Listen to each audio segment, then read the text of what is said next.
Verifying your Afterpay account is very easy to do. Today I'm gonna show you how to do it.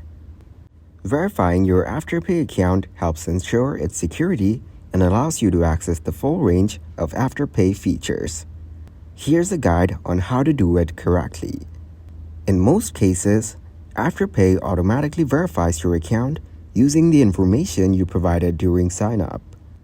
This typically involves comparing your details with databases and performing soft credit checks.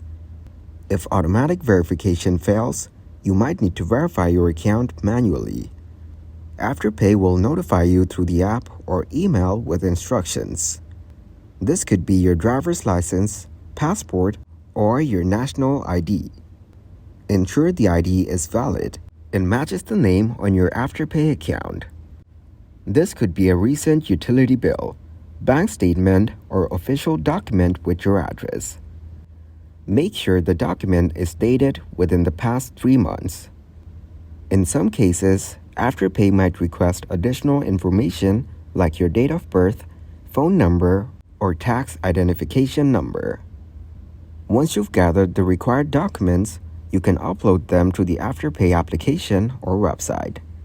Follow the on-screen instructions carefully. Afterpay typically processes verification requests within 2 business days. You will receive a notification once your account is verified. If you encounter any issues during verification, contact Afterpay customer support for assistance. They can help troubleshoot the problem and guide you through the process.